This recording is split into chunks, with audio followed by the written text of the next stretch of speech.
जय श्री राम भक्तों, जय श्री बालाजी महाराज, जय माता की। कैसे हो आप सब? आशा करते हैं कि आप सब जो हैं सुरक्षित हैं, स्वस्थ हैं और बाबा की और माता रानी की असीम कृपा आपके ऊपर बनी हुई है, यही कामना दिल से करते हैं। तो जैसा कि आप सभी को पता है कि हर रोज़ एक वीडियो आप तक लाने की पूरी कोशिश रहती है और हमारी ये भी कोशिश रहती है, जो लोग हमें जो है व्हाट्सएप पे या कमेंट करके पूछते हैं तो उनकी वीडियो भी हम बनाने की कोशिश करते ही हैं।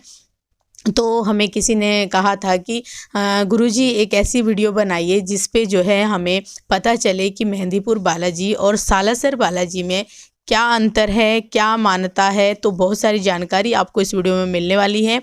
अंत तक बने रहें। अगर वीडियो अच्छी लगती है तो लाइक करें, शेयर करें, कमेंट करें और जो है आप अगर हमारे चैनल पे पहली बार देख रहे हैं तो चैनल को ज़रूर सब्सक्राइब करें। साथ में बेल आइकन है उसको प्रेस करें ताकि आने वाली हर एक वीडियो की नोटिफिकेशन सबसे पहले आप तक पहुंच जाए। और हमारा फेसबुक ग्रुप भी है बाबा के प्यारे, उस पर भी आप हमें फॉलो कर सकते हैं। जय श्री राम जी। जय श्री राम, जय श्री बालाजी महाराज। एक बार फिर मंगल कामना आपके परिवार के लिए। आपका परिवार सुरक्षित हो, मंगलमय हो और हर बीमारी से दूर रहे, ऐसी कामना अपने इष्ट देव श्री बालाजी महाराज, श्री सालासर महाराज और हनुमान जी महाराज और माँ जगत जननी माँ भवानी अंबिके से करता हूँ। सालासर और मेहंदीपुर बालाजी में क्या अंतर है, अब इस पॉइंट पे आज बोलना है कि सालासर और मेहंदीपुर बालाजी में क्या अंतर है। देखा जाए तो कोई भी अंतर नहीं। हनुमान जी और बालाजी में क्या अंतर है, देखा जाए तो कोई भी अंतर नहीं। भगवान अपने भक्त के लिए धरती पर अनगिनत रूपों में अवतरित होते हैं। अनगिनत रूपों में अवतरित होने का मतलब ये होता है क्योंकि हर भक्त को तारना होता है। मेहंदीपुर बालाजी में जो सेवा जिन्होंने शुरुआती तौर पर करी, जिनको प्रथम दर्शन हुए, वो गणेशपुरी जी महाराज हैं। और सालासर महाराज में जब पहली बार जब दर्शन हुए तो मोहनदास जी महाराज हैं। तो वही बात है कि फर्क कुछ नहीं है, एक ही भक्त है और एक ही भगवान है। भगवान अपने भक्तों को अनगिनत रूपों में प्रकट करते हैं, क्योंकि जो भगत भगवान के भक्ति करते हैं, नित्य नेम जाप करते हैं, उनकी पूजा करते हैं, तो वो उनकी मानता के लिए भी अलग अलग रूपों में प्रकट होते हैं धरती पर। सालासर बालाजी में सबसे पहले मैं सालासर बालाजी के बारे में ही बताता हूँ आपको कि सालासर बालाजी में एक भगत की इच्छा थी कि भगवान की दाढ़ी मूंछ प्रकट हो, तो उनके भाव के अनुसार भगवान की दाढ़ी और मूंछ भी प्रकट हुई।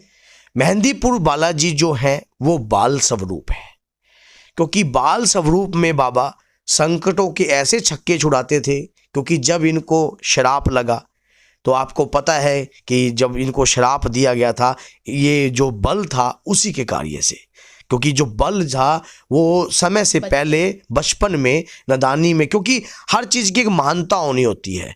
अगर वो श्राप ना लगता तो शायद ही हनुमान नाटक जो गाया था किन्होंने, जामवत जी ने, तो वो जामवत जी जो हनुमान नाटक की बाल समय रवि भक्ष लियो जब तीनों लोक अधिकार हो, तो वो जो गाया था वो क्यों गाया गया था, तो इसीलिए किसी न किसी चीज़ के पीछे इतिहास जो है छुपा होता है। भगवान राम अगर अयोध्या में रह जाते तो इतने राक्षसों का संहार ना होता। इसलिए मेहंदीपुर बालाजी से ही सालासर की तरफ बाबा ने रवानगी करी और वहाँ जाकर अवतरित हुए। सेठ महाराज जी के रूप में बालाजी से सालासर बालाजी माने जाते हैं और मेहंदीपुर के अंदर संकट नाशक के रूप में माने जाते हैं कि संकट सेठ तो दो एक ही है, हनुमान जी महाराज एक ही हैं। इस संसार में ये एक ऐसे देवता हैं जिनका जन्म हुआ है, इतिहास के पन्नों में साक्षी हैं, जन्म के उल्लेखन मिलते हैं, लेकिन कभी मृत्यु के उल्लेखन नहीं मिल सकते, क्योंकि माता सीता के वरदान के कारण ये संसार में चिरंजीवी हैं और बहुत ही शीघ्र प्रसन्न होने वाले देवता हैं। हनुमान जी बहुत जल्दी प्रसन्न हो जाते हैं।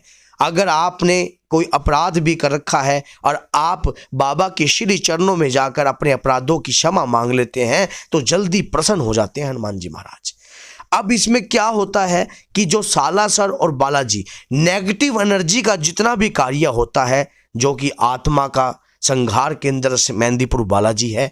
सालासर के अंदर किसी भी प्रकार की इस प्रकार की प्रक्रिया नहीं की जाती, जो कि खेल खिलाटे से युक्त होती है, किसी भूत प्रेतों से युक्त होती है, जादू टोनों से युक्त होती है। सालासर सेठ के रूप में है, वहाँ पर आप अपनी मनोकामना को पूर्ण करने के लिए जाते हो, क्योंकि हम ऑन कैमरा ये नहीं कह सकते कि वो दरबार बेकार है या वो दरबार अच्छा है, ऐसा कुछ नहीं है। शक्ति एक है लेकिन उसके रूप जो हैं अनेक हैं। अपनी लीला का प्रचार करने के लिए भगवान ने अनगिनत रूपों में धरती पर अवतार लिया है। सालासर सेठ महाराज के रूप में जाने जाते हैं, और जो कि आपको पता ही है कि मेहंदीपुर में उसके बाद आगे खाटू श्याम भी हैं। तो कलयुग में दोनों ही देवता प्रधान रूप में विराजमान है, खाटू श्याम बाबा भी और सालासर महाराज भी, और श्री बालाजी सालासर महाराज ही इन्हें कहते हैं, क्योंकि और इनमें कोई भी अंतर नहीं है। कई बार भी कोई व्यक्ति सोच लेता है कि सालासर के अंदर जो है को कर्म कांड नहीं होता, जैसा कि खेल खिलाटे का कार्य नहीं होता है। वहाँ पर सिर्फ दर्शन हेतु ही व्यक्ति जाता है, और वहाँ पर अपनी सवा मनी दोनों ही तरफ लगती है। सवा मनी का भोग इधर भी लगता है, सवा मनी का भोग उधर भी लगता है। वहाँ पर मिष्ठान रूप की सवा मनी लगती है, बेसन की बर्फी के रूप की। यहाँ पर अन्न के रूप में भी सवा मनी लगती है, मोदक के लड्डुओं के रूप में भी लगती है, और हलवे के माध्यम से भी लगती है। तो सवा मनी दोनों ही तरफ हो, और जिसकी जैसी भावना होती है। कहते हैं कि जब एक दिन क्या हुआ, जब तुलसीदास जी भगवान श्री कृष्ण के सामने प्रस्तुत हो गए, और तुलसी जी ने क्या हुआ, मस्तक नहीं झुकाया।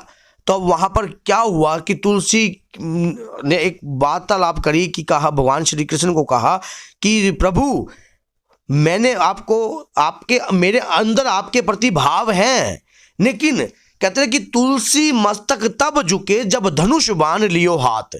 अगर आप धनुष बाण हाथ लोगे तो मेरा मस्तक आपके प्रति निछावर हो जाएगा, झुकने को अपने आप ही ऑटोमेटिकली झुक जाएगा, क्योंकि भगत के जो हृदय में जिस प्रकार के भाव हैं। अब ये तो रूप है, लेकिन शक्ति एक है।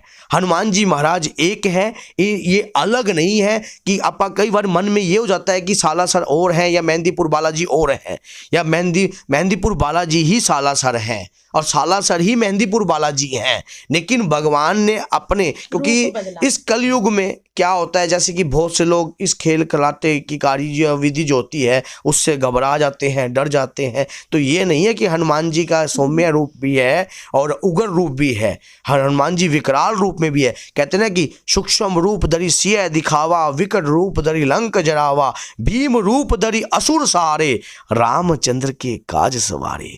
तीनों रूपों में भगवान राम के काज ही संवारते हैं। कोई रूप अनेक हो सकते हैं हनुमान जी के, लेकिन शक्ति एक ही है, शंकर भगवान के 11वें रुद्र अवतार और बाबा प्रभु श्री राम के लाडले हनुमान जी महाराज। क्योंकि हनुमान जी एक ही शक्ति हैं, लेकिन उनके रूप अलग हो गए हैं। अब यही चीज़ आप चाहे सालासर दर्शन करने जाओ, चाहे जाओ मेहंदीपुर, लेकिन मेहंदीपुर में अगर आप दर्शन करने जाते हो, अगर आपके अंदर कोई नेगेटिव एनर्जी है तो वो आने पर आतुर रहती है, क्योंकि वहाँ बाबा का बाल स्वरूप चलता है, और बाल स्वरूप में बाबा नटखट हैं, बहुत ही ज़्यादा चंचल हैं, और हनुमान जी की जो भूत प्रेतों का नाश करते और भूत प्रेतों को तुरंत नचा देते हैं 1 सेकंड के अंदर ही। और सालासर महाराज सौम्य रूप हैं, सेठ रूप हैं, वहाँ पर आप दोनों ही जगह दर्शन करने जाइए।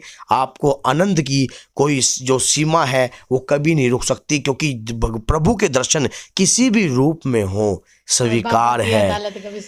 और क्योंकि देखो वो कहते हैं ना कि देखो लॉकडाउन पड़ जाए चाहे कुछ पड़ जाए, जो बाबा के प्यारे हैं, जो बाबा के दीवाने हैं, वो बाबा के रूपों की जो सराहना है उसकी कोई गिनती नहीं है। क्योंकि हम कितनी तारीफ करें उस रूप की जो हृदय में 24 घंटे बरसता है, उस रूप की कितनी तारीफ कर सकते हैं जिसकी कोई सीमा ही नहीं है। क्योंकि हनुमान जी जो हैं इस कलयुग में बहुत ही शीघ्र प्रसन्न होने वाले देवता हैं। और अगर आप सच्चे मन से, आपके मन में कोई किसी भी प्रकार की मनोकामना चाहते हो आपकी मनोकामना पूर्ण हो तो सालासर महाराज के दर्शन करने अगर आप जाते हो तो मैं आपको एक कार्यक्रम बता देता हूँ। आपने एक नारियल लेना है, सूखा नारियल, उसके ऊपर एक कलावा लपेटना है, उसमें 3 गांठें मारनी है और अपनी मनोकामना की विष को अंदर अंदर धारण करना है। और बाबा के श्री चरणों में वहाँ पर एक पेड़ होता है, जब सालासर में आप दर्शन करते हो तो उस पेड़ पर जाकर अपनी एक मनोकामना का नारियल बांधा जाता है। वहाँ पर नारियल के साथ धागा होता है, उस धागे से आप नारियल को बांध देते हो उस पेड़ के ऊपर, और आपकी जब मनोकामना पूर्ण होती है तब मनोकामना में आप सवा मणि भी बोल सकते हो या बाबा के दर्शन की अभिलाषा बोल सकते हो, प्रसाद के लिए भी बोल सकते हो, लंगर के लिए भी बोल सकते हो, जो आपकी इच्छा हो उस प्रकार से कार्य आप कर सकते हो। अगर आप सालासर जा रहे हो तो इस प्रकार का इच्छा पूर्ति नारियल आपने वहां बांधना पड़ेगा। इच्छा पूर्ति नारियल मेहंदीपुर बालाजी में भी बनता है, उस पे मैंने वीडियो बना रखी है, आप उसको ध्यान से देख लेना। सालासर महाराज की मैंने आपको बता दिया और मेहंदीपुर बालाजी की भी मैंने बना रखी है, उस पर भी आप देख लेना। कोई और कार्य होगा तो आगे बताइए। अगर किसी आपका कोई और कार्य है तो सालासर महाराज हर कार्य को पूर्ण करते हैं, क्योंकि वही मेहंदीपुर बालाजी का रूप है और वही हनुमान जी महाराज का रूप है। विशेष कार्य भी आप बताना, अगली वीडियो में जरूर बताना। तो इसमें कोई अंतर नहीं है रूपों में। अगर आपके मेरे कोई भी मन में किसी भी प्रकार का कोई डाउट है या कोई बात मेरे बताने में रह गई है तो मैं क्षमा मांगता हूं, क्योंकि कई बार क्या होता है कि हम जैसे कि मेहंदीपुर बालाजी महाराज के बारे में बोलते हैं तो सालासर, ये नहीं है कि हम सालासर नहीं जाते, सालासर जानते हैं, लेकिन जो अंदर के उत्पन्न होता है ना भाव, वो हमारा मेहंदीपुर से ही है, क्योंकि हमारा अधिकतर जाना वहीं रहता है। तो इसलिए बोलिए जय श्री बालाजी महाराज की, जय श्री मेहंदीपुर सरकार की, जय श्री सालासर महाराज की और जय श्री खाटू नरेश की जय हो। जय माता की।